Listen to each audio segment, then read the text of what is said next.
Hi everyone, my name is Jessica, I'm the chair at Factory Media Center, and I welcome you all to be here. So tonight we're gathering for this Artist-in-Residence Derek Jenkins.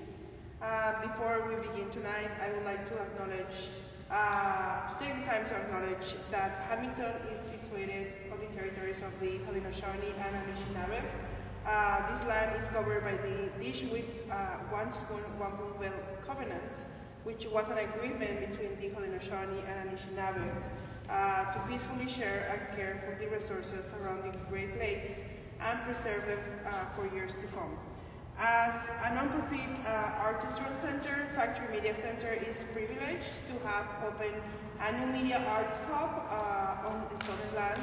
And with that in mind, we are committed to indigenous sovereignty and an active ongoing reconciliation in collaboration with indigenous peoples in our community. If you haven't heard about Factory Media Center, we are a media arts resource in Hamilton, Ontario. We host exhibitions and screenings, provide multimedia equipment, a studio space, and a skill development workshop for local artists, independent filmmakers, or anyone interested in digital media. I would like to thank our funders, the Inside Foundation for the Arts, City of Hamilton, the Ontario Arts Council, and the Canada Council for the Arts. Derek is one of the 3 artists-in-residence at Factory Media Center, selected from a public call for submissions and jury process to work on a project utilizing Factory Media Center's resources. If you like what you see tonight, we have more upcoming events. So the next week, on May 18, we have another artist-in-residence talk, an open studio. So it's going to be again on next Thursday or next week, Thursday, May 18, featuring Mel Rancho and Angelica. And then on Thursday, June the 1st, we will have our last third artist in residence, Kaylee Gandhi. So you are all invited for those events. And I hope you to come, I will be watching you. Derek is a motion picture photographer whose practice is handmade, personal, and documentary, with an interest in the reciprocal relationship between tools, materials, and ways of knowing. So please welcome Derek.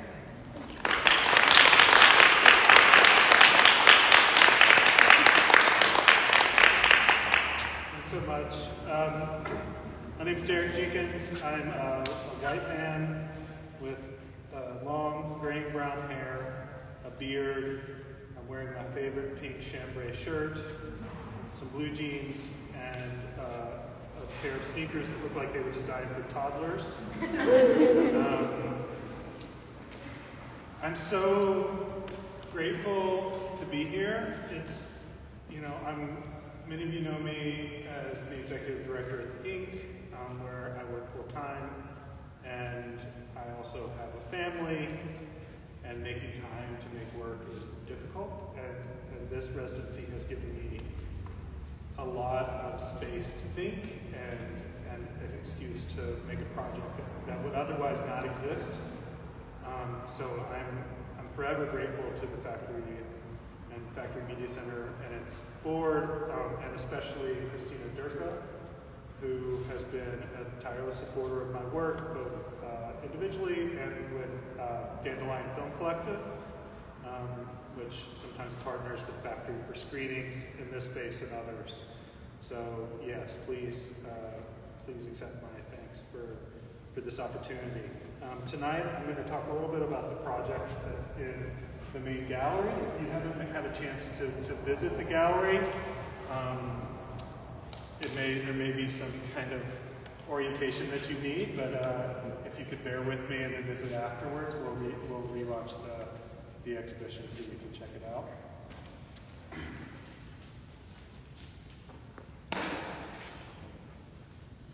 I used to tell a story about what the image wants. I had occasion to do this while teaching workshops at the Liaison of Independent Filmmakers in Toronto, showing eager participants how to process film in buckets at the height of the analog resurgence. We were in the dark, students up to their wrist in a chemical bath and struggling to keep the tangle of loose 16 millimeters submerged, when I would launch into this spiel, an imperceptible glimmer in my eye. Most of them had plans to work with film, but not on film. They would process the rolls, digitize them, then cut together a music video or whatever. Few would make prints from the negative. But, I would intone, film negatives were designed to be printed. They were intended to be exposed twice. Once, when bearing witness to an event, and again when pressed against a strip of positive film, light blasting through them simultaneously in a kind of ecstasy of creation to birth the final image. Digital scans of camera negative interrupt this process. An unprinted image will never be complete, consummated, actualized, whatever. In any case, it is left in a state of profound longing. This is a perverse and even reactionary kind of idealism, one divorced from the realities of film production and at this point in the technical designs of the material. But I've found it impossible not to think of the film object as one which carries within it certain desires, and I've found the testing of such idealist notions productive in the process of creation. I have learned a lot by this stubbornness, but mostly I've learned how to stop being so stubborn. When we went to Montreal, we were on the brink of something. The working hypothesis was that she had fallen in love with some horrible English lyric poet. But the truth is that I had abandoned her. We both lost a parent in the decades of our 30s, our first decade of marriage, our first decade in Canada. I dealt with my grief by refining a lifelong project of hating myself. She by throwing herself into her career. We had a 4 or 5-year-old, a mortgage, a dog even. She was alone 12 hours a day out of every weekday as I commuted to the film lab. I was making very little money and destroying my body in the process, but as happy in my work as I've ever been or ever will be. Our first morning in Montreal, I remember us randomly running into a couple of filmmakers I admired. It was during Festival du Nouveau Cinema, and they were both in town showing work. We went out for an impromptu breakfast, and she and I joked in a deprecating way about the nature of our trip, being on vacation alone for the first time in several years, and our Airbnb, with its uncanny, unconvincing gestures of occupancy, and its hot tub. Breakfast should have been a nice time, but I can only imagine that they perceived the sadness underneath it all. They were polite about it anyway. The motivating impulse of this project was the unsettling structural rhyme I perceived between the film strip and its digital archival formats. I was bemused, if not appalled, by the idea of TIFF sequences and DPX files, a pixelated folder full of individual images, without even the merest hint or gesture towards motion or movement, as if a film could be reduced to these dead things. And here I wrote wall. The film strip itself seems to resist such pearl clutching. It is plainly an object of illusion and magic. Until it is engaged by the apparatus of cinema, it is visibly a sequence of static images. Hollis Frampton may have scoffed at the idea that it is possible, quote, that it is possible to view the indivisible flow of time as if it were composed of an infinite succession of discrete and perfectly static instants. But to have the utility of this illusion represented on the computer screen with such vulgarity was too much for me to bear. I've complained elsewhere of the ways that a capitalism of the brain, as described by Giuseppe Barica, attempts to reduce all images and their associated feelings into a kind of flattened, immaterial composite of data. Guido Stierl has addressed this process in detail with regard to AI and machine learning in a recent issue of the Left Review. My entire practice revolts against the tendency. I am committed to a tradition of filmmaking described by Daniel Barnett, one where every act of meaning requires an act of physical movement beyond merely speaking or writing.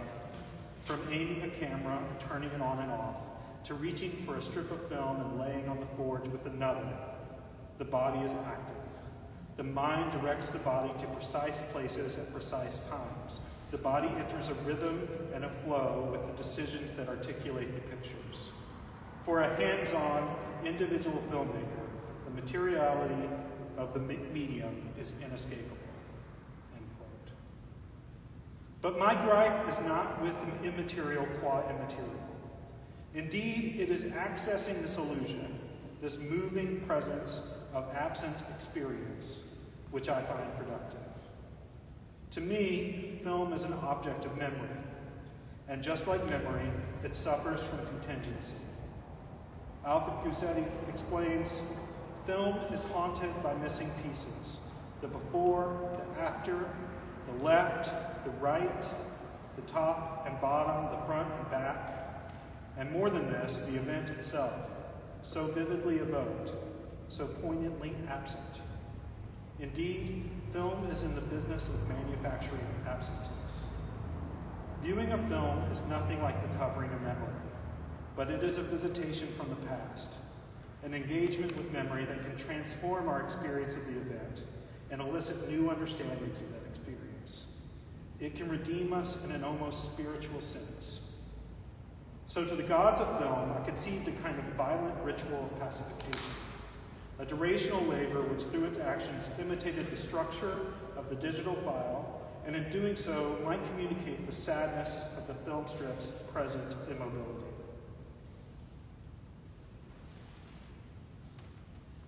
Things between us were reaching a kind of crescendo, when in a paroxysm of despair, I signed up for a 10-day meditation retreat. I knew nothing about the retreat except that it was free, and I signed up a mere 2 weeks in advance. I only started researching upon my return. Online, the conditions at these retreats are sometimes described as prison-like, but probably only by people who have never been imprisoned. I was to remain silent for the duration, looking no one in the eye, maintaining a strictly regimented diet, and meditating for up to 12 hours each day in a large hall. Though the retreat took place in the Ontario wilderness and in the thick of July, we were instructed to kill no living thing, and, when not meditating, would spend most of our time shooing mosquitoes away from our bleeding forearms. I would sleep alone outside in a kind of screened-in shack. All medication, technology, books, and writing material were confiscated upon check-in. The intake person had a glassiness to her. The vibes, as they say, were off. I'm too pig-headed to be an easy mark for a cult. But I make up for it in spades by being a helpless people pleaser. I was going to give it a go. As you can probably tell by my creative practice, I am capable of committing to the bit. We were told that it was going to be very hard to last the whole 10 days, that many people don't, and that day 6 was the hardest. Obviously, they were gassing us up, but it worked. I struggled through a few days, having never meditated for such extended periods. I alternated between watching my breath and falling asleep. I tried to empty my mind. Why was I there? Fear. I feared losing my family in every way imaginable. But this wasn't just fear of harm that they might come to.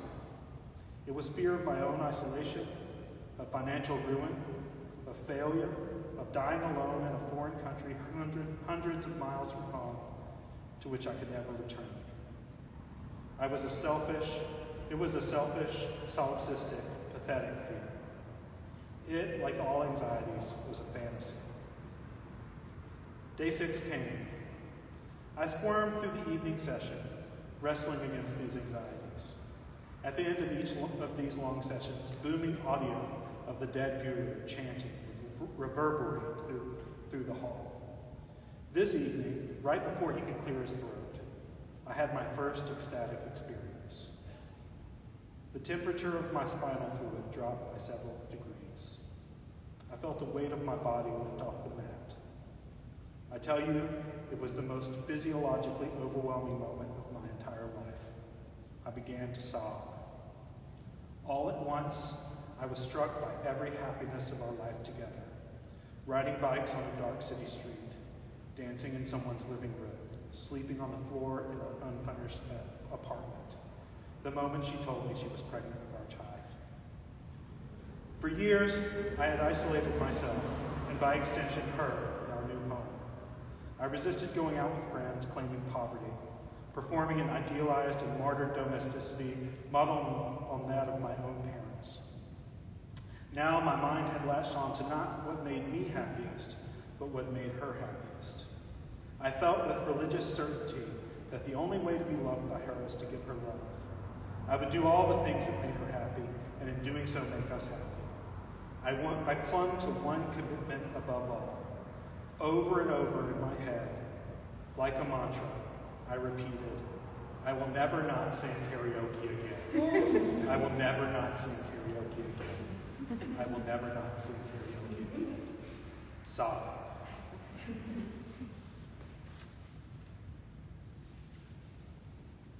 Because memory and fantasy have more in common than the juridical sciences would like us to admit, I have eschewed the kind of forensic approach to my analysis of the image in favor of exaggeration and absurdity.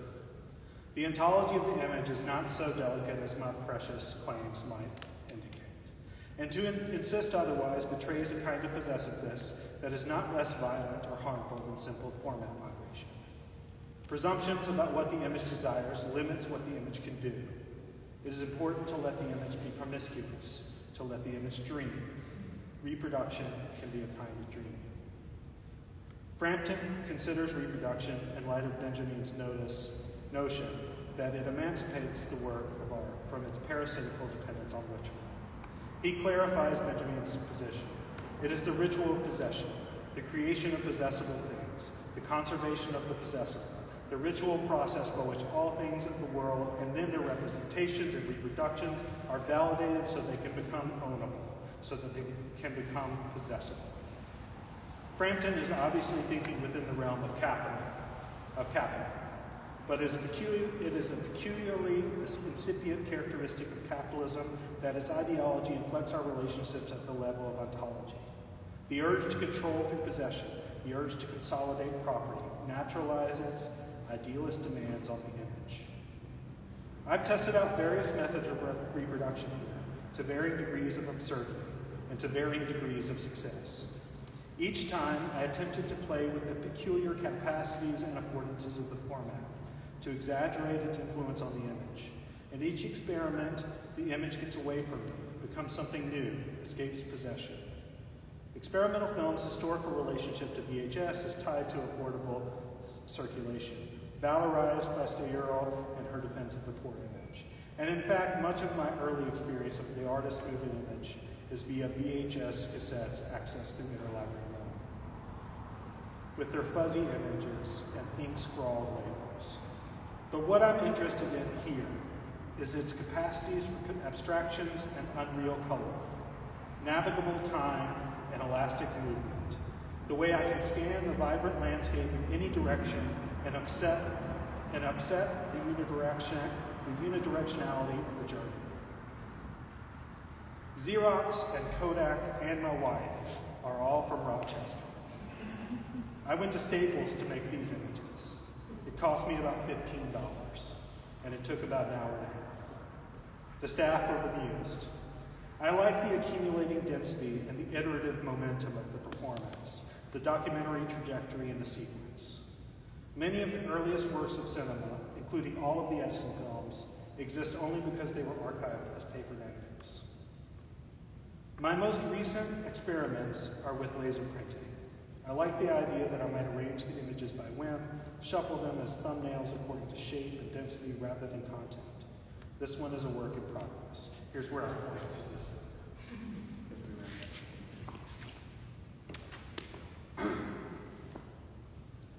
On the last day of the retreat, they allowed us to collect our things. I had a few strangled and troubling conversations with other novitiates, but soon went off to be alone again. I had brought one book along with me, Gary Snyder's Regarding Wave. Here is the first poem in that collection. Grooving clamshell, streaked through marble, sweeping down ponderosa, pine bark scale. Rip-cut tree grain, sand dunes, lava flow. Wave, wife, woman, wife milk. Veiled, vibrating, vague. Sawtooth ranges pulsing, veins on the back of the hand. Forked out, bird's foot alluvium, wash. Great dunes rolling, each inch rippled, every grain a wave. Leaning against sand cornices till they blow away. Wind, shake stiff thorns of chala, ocatilla. Sometimes I get stuck in thickets. Ah, trembling, spreading, radiating wife, racing zebra. Catch me and fling me wide to the dancing grain of things of my mind. A film strip is a thing that exists, but a film is an idea that can transform. These images each come from a particular moment in my life. Each is perfect and meaningless until moved by memory and its various affects. I can revisit them and they can revisit me. I change, she changes, these images change. We can no longer be possessed or conditioned by perverse idealisms. We can all dream. That is what makes our life together so profoundly interesting.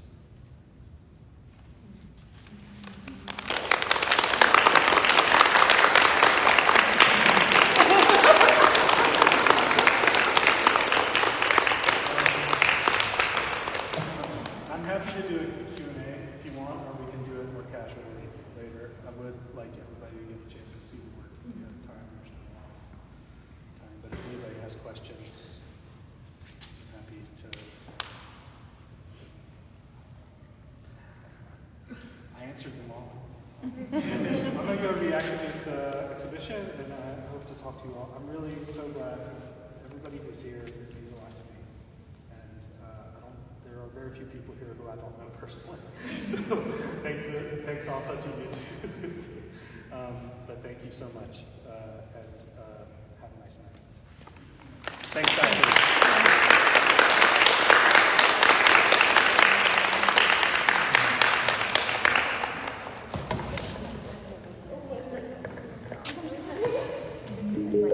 Oh.